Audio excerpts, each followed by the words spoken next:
Nah, kalau sesama ikan konsumsi ya kita bandingkan dibandingkan dengan ikan konsumsi yang lainnya. Ikan nila ini memiliki beberapa keunggulan ya. Salah satunya ikan nila ini permintaannya semakin meningkat gitu ya, semakin meningkat sehingga ini menjanjikan bagi para pembudidaya gitu ya. Dikarenakan semakin meningkat permintaan ini akan memperbesar peluang pasar bagi calon-calon pembudidaya ikan, yang dimana ini akan berimplikasi nanti terhadap harga jual ya. Kalau permintaannya meningkat terus, maka biasanya harga jualnya lebih stabil. Nah, ini salah satu kelebihannya dilihat dari sisi ekonomisnya.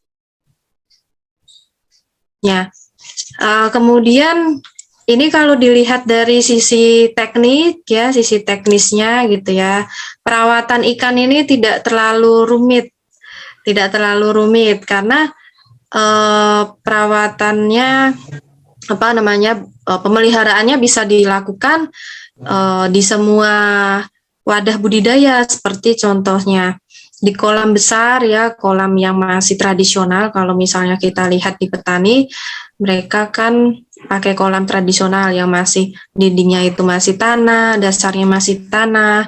Nah, ikan nila ini bisa kita pelihara di kolam seperti itu. Ataupun kalau kita punya modal yang lebih besar, misalnya ya ingin membangun kolam yang berbahan dasar dari beton. Nah, ikan nila pun bisa dipelihara di kolam beton.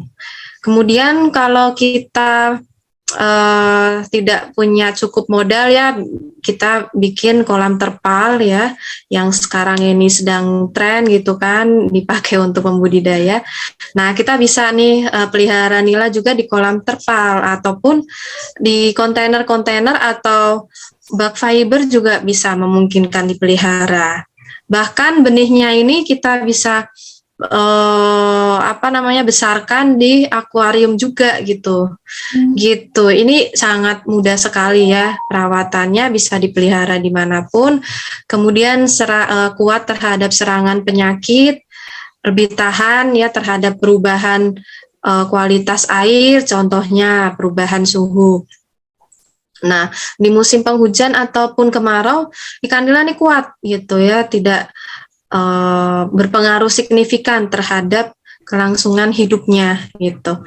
Nah, kemudian ketiga ini ikan nila ini gampang makannya gitu, karena ikan ini jenis omnivora ya. Omnivora ini merupakan ikan pemakan segalanya gitu, sehingga kita cukup gitu sebenarnya berikan pelet dengan protein yang tidak perlu terlalu tinggi ya. Dia sebenarnya bisa makan apa saja, mulai dari plankton, alga, perifiton gitu ya, detritus, tumbuh-tumbuhan. Nah, kalau peletnya ini kan biasanya di toko pakan gitu Mbak, ada pelet yang proteinnya ya, kadar proteinnya itu tinggi, ada yang rendah gitu kan. Nah, ini ikan nila nggak perlu dikasih pelet dengan kadar protein yang harus tinggi gitu. Nah, ini biasanya kisarannya 28-30 sudah cukup, 28-30%, seperti itu. Karena memang dia omnivora ya, tidak karnivora murni gitu. Kalau karnivora kan ikan pemakan daging harus diberikan pakan dengan protein tinggi yang tentunya harganya lebih mahal daripada pakan dengan protein rendah, seperti itu.